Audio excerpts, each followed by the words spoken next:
for us to connect with others. Connect, according to the Merriam-Webster Dictionary, is to join two or more things together. The reasoning behind the creation of social networking was for us to have a simpler way to connect with people rather than using the Pony Express for the rest of our lives. The perception that people have on today's social networking, the perception that non-millennials have on social networking and its effects on millennials today is construed, therefore prompting a range of opinions. Today I will discuss with you how the culture and the media both affect social networking and the perception of it. Non-millennials believe that social networking is negative in many ways. Therefore, it's our responsibility to correctly use it as well as educate others. This being said, we are not informed enough on social networking. We don't understand that it's not just Facebook and Twitter and Instagram. It's also sites such as LinkedIn, which is a large business site that allows businesses to connect with other businesses and throw ideas back and forth and things such as that, as well as Pinterest, which provides us with information, and Blackboard and Canvas, which are both used for educational purposes. Because social networking is new to older generations, it's harder for them to accept it into their lives because as people we are inherently inclined to resist change because we don't like it. This allows us to, or this prevents us from having an open mind about things, as well as perceived risk prevents us from having an open mind about social networking.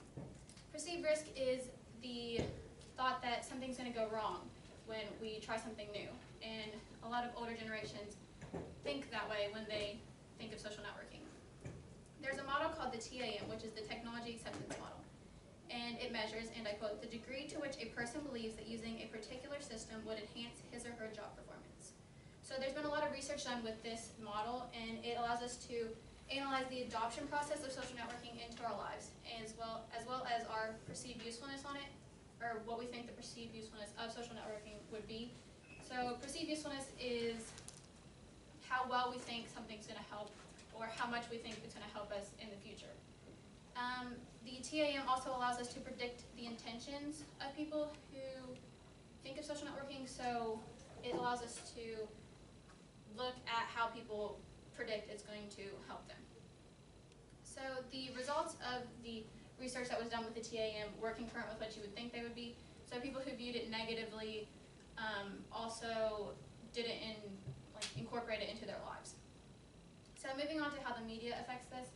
In the 1990s, violent crime was twice what it is today, and murders in U.S. cities were 3 times as higher, according to Time magazine. The difference between then and now is that now we have social networking, and we have the ability to spread awareness and to prevent disasters from happening in that sense.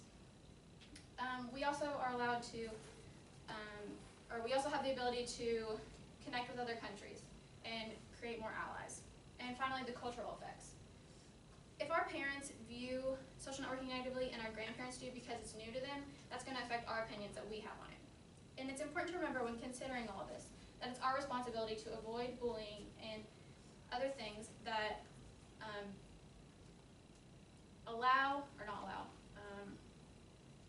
force our past generations to view social networking negatively. So if we provide a good example and we don't bully and we don't harass on social networking, that's going to allow the negatives to fall away from that.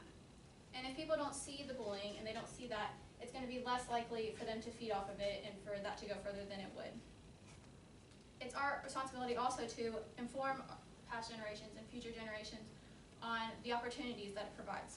Among all the situations previously mentioned, imagine a world where your grandparents don't criticize you every time you pull out your phone, but they rather commend you for it. A world where teachers don't assume the worst every time you check your phone in class. Social networking without bullying and without degradation. A world with social networking where we build people up with compliments rather than tearing them down for their opinions.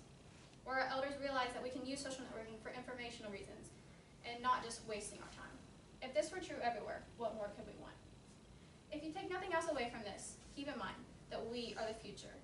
We are the ones with the power to change the perception that people have on social networking. We can make a change.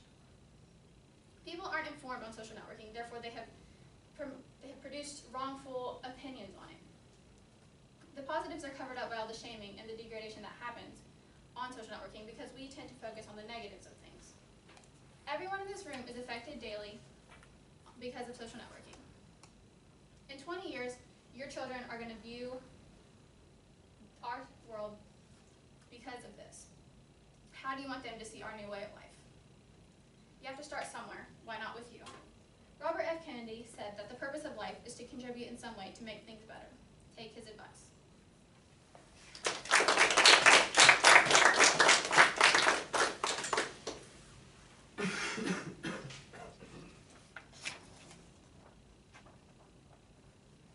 When you talked about like the murder and crime rates, were you saying that because of the social media, we think that things are worse now, but they were actually worse before? No, they were worse before, but now we think that they're bad, but they're actually way better than they were in the past. Yeah. So social networking allows us to spread information, the awareness of it.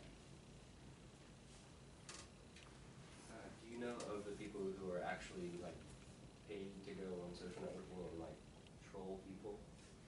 No, I don't think I know that, but I can look into that for you.